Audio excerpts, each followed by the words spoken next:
Hi guys, it's Megan from Vigilante Vibes, and I am here with another character breakdown. It is not my usual mutant coverage that I've been covering for months now. It's actually going to be in honor of Trans Awareness Week.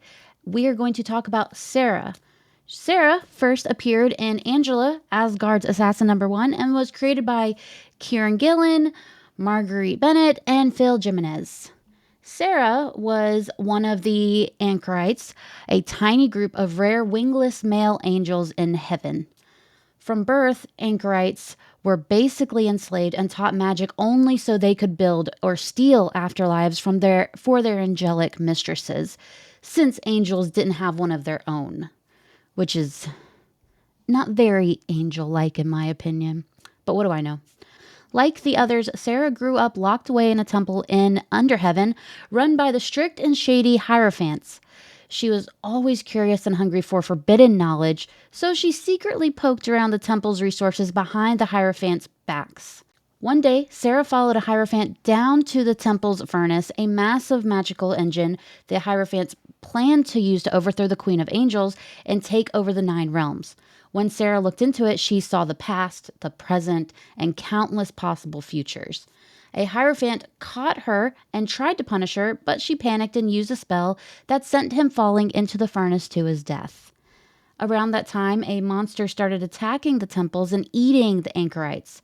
Angela, leader of the hunt, spent weeks trying to kill it. You will know who Angela is if you play Marvel Rivals, because she's a really big deal. The fight almost went south for Angela, but Sera stepped in and helped her finish the job. In return, Sera asked Angela to take her away from this place, and Angela agreed. They even found a way to remake Sera's body so she could live as a woman, and she went to live with Angela afterward. Later, while chasing a fugitive in the scintillant Sylvanias, Sera and Angel ran into a Hierophant trying to drag Sera back to the temple. He tried to bargain with Angela, offering info about her missing mother in exchange for Sera, but Angela shut that down immediately. Afterward, Sera asked why she didn't at least consider it, and Angela basically said she'd never let Sera go back to hell. Then she was kissed for it. Aww. After many adventures together, Sera was killed by one of their enemies. Angela tried everything to bring her back, but couldn't. Because of a curse placed on the angels long ago, Sera's soul ended up in hell. When she mouthed off to Hela, which you never ever do, she got thrown into a dark solitary cell, which was her greatest fear since it echoed her childhood imprisonment. But she found an unexpected ally in Leah, one of Hela's servants, who taught her all about hell. Malekith eventually learned about the angel's cursed fate and went to hell to see for himself, and he found Sera. She made a deal with him. He'd take her ring and act as her vessel, and in return, she'd give him info about Angela. Thinking he could use it to undermine Odin, Malekith agreed, so Sera told him her whole life story. Bound to Malekith through the ring, Sera, or rather Malekith disguised as Sera, went with Angela on a mission to cleanse the newborn Asgardian heir, Lhasa, Odin's daughter. When the mission ended, Angela realized Sera was actually Malekith and forced him to reveal what had really happened to the real Sera. Determined to save her, Angela headed to hell. When Angela arrived, Sera kissed her and then attacked her for breaking her promise not to return.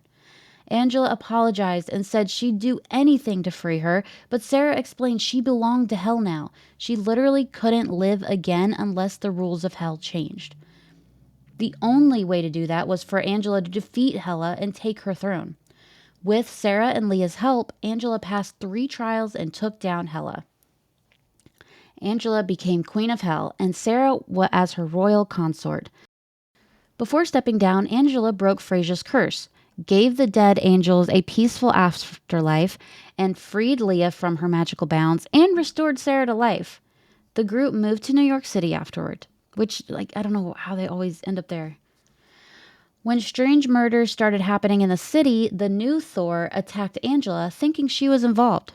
Sera broke up the fight and explained the real culprit was the Faustian Queen, an alternate version of Angela brought into their universe by a magical play after the multiverse rebooted. This version of Angela punished wrongdoers until someone dared to make a deal with her. Sera, Angela, Thor, Leah, and Thori tried to stop her, but all got overpowered. With no other options, Leah made a deal: 7 more years of life for the group in exchange for reuniting Faustia with her lost love, Lady Sera, which is a different Sera from this Sera. I'm sorry. After the 7 years, Faustia took them back to the present and demanded Leah hold up her end of the deal. Leah did, bringing Faustia to Elysium and making her queen there so she could be with Lady Sera again. After that, Leah set off on her own with Thori. A few days later, Angela proposed to Sera that they simply love each other for as long as they were able, and Sera happily agreed. Later, Angela was kidnapped by the Badoon. While she was gone, Sera vanished and her apartment was rented out. Angela left a message there in case Sera ever returned. Eventually, Sera joined Yondu's Ravagers, helping a group of refugees whose species could literally turn prayers into diamonds. They kept hopping planets to escape Charjazel's raiders, eventually settling on Ego the Living Planet. At the same time, Angela made a deal with Kid Loki to help locate Sera. When Loki held up his end of the bargain, he teleported Angela and the Asgardians of the galaxy to Ego. The Ravagers mistook them for enemies, but the fighting stopped once Sera showed up. Their reunion didn't last long. The raiders attacked the refugee camp, and the Velans also forced Alter Ego, which is Ego's moon, to create deadly hazards. Angela destroyed the device and killed Charjazel, and the raiders retreated. She asked Sera to come with her, but Sera refused. She'd found a real purpose protecting the refugees. So the Asgardians and the Ravagers split ways. Later, Sera tried to swindle Cordyceps Jones in a card game and ended up owing him money. To pay him back, she planned to steal a powerful diamond from Kamartaj to sell to the collector.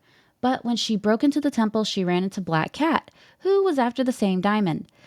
Their fight broke the ruins, keeping the demon Despair sealed inside. He trapped them both in illusions of their worst regrets, Sera's being leaving Angela.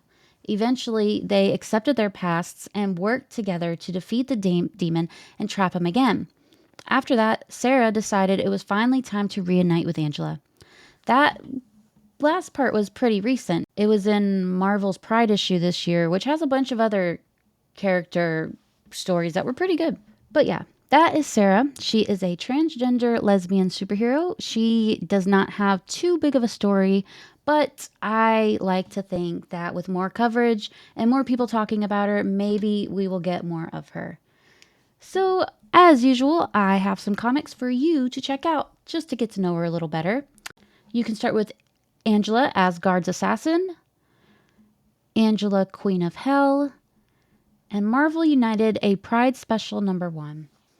So I hope you enjoyed this character breakdown. I hope you have an amazing trans awareness week. And I hope you will like and subscribe so you don't miss any more of my character breakdowns. With that being said, have a marvelous day.